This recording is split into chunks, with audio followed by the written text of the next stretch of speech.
At age 22, Leanne Bippus woke up in hospital 2 days after being rushed into surgery for a long-awaited kidney transplant. It was very emotional, because I knew someone had passed away, and I knew that there was a family there grieving, she said. When she awoke, there was another patient in the room. A nurse introduced her to David Jellie, and told them something that would form a deep bond lasting nearly 20 years. "We shared the donor. I have the right kidney, and he has the left kidney," she said. "It's amazing because we understand each other. We know what the other one was going through." Receiving kidneys from the same organ donor forged a lasting friendship. Australian organ donation register rates remain low. When Ms. Bippus and Mr. Jellie received their kidneys, organ donor rates in Australia were among the lowest in the Western world. Since then, little has changed despite years of public awareness campaigns, major reforms to the organ donation system, and strong public support for the idea. Mr. Jellie's life was transformed by the donation. Mr. Jellie said given his experience, he was disappointed by the low rates of people who had signed up to the National Register. "All that people need to understand is that they are helping someone who is sick," Mr. Jellie said.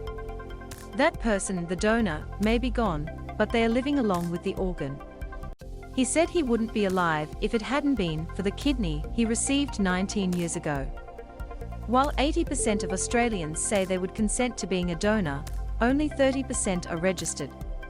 Advocates say it's now time to rethink one of the biggest reforms to the organ donor registration system, removing it from the state-based driver licensing systems back in 2009, and shifting to a national register.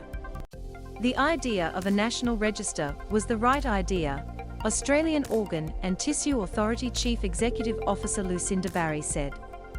Whether removing it from drivers' licenses at the same time was the right idea, I guess we can question that.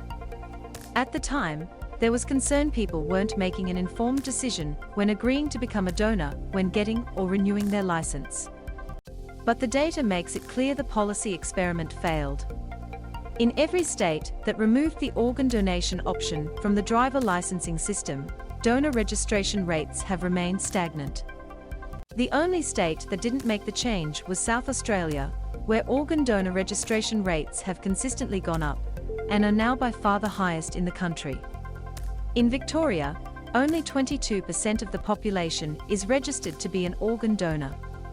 In South Australia, it's 73%, said Chris Thomas, Chief Executive Officer of advocacy group Transplant Australia. "I think it was easier on the driver's license because it was front and centre every 5 or 10 years whenever you renewed it. That eventually flows into the consent rates, the families agreeing to donation, and more people becoming available for organ donation, and more people receiving a transplant." Receiving a kidney allowed Ms. Bippus to go on to celebrate milestones like giving birth to her children.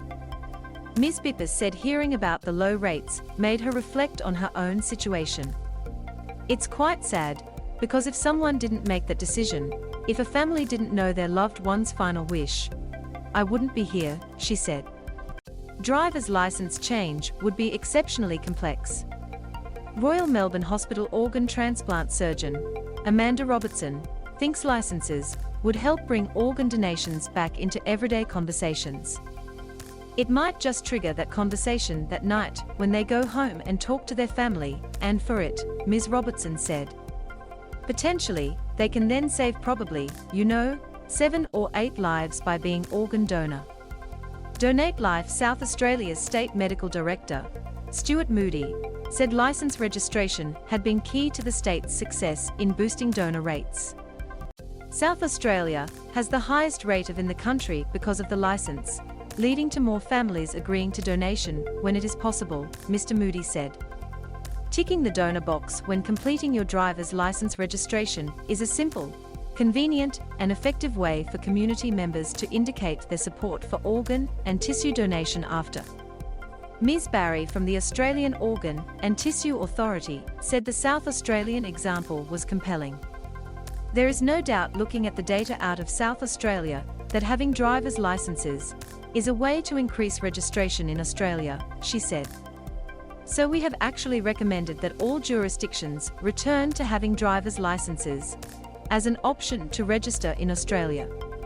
Lucinda Barry says the change would be logistically difficult. But she said the change would require cooperation across the country. We would need all states and territories to agree, and that's across all levels. It's not just the health ministers, but also the road ministers, Ms. Barry said. I think there is support out there. But it's exceptionally complex to do.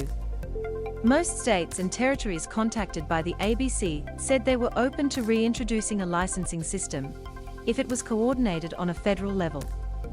Meanwhile, both Ms. Bippus and Mr. Jellie say it's time to get it done.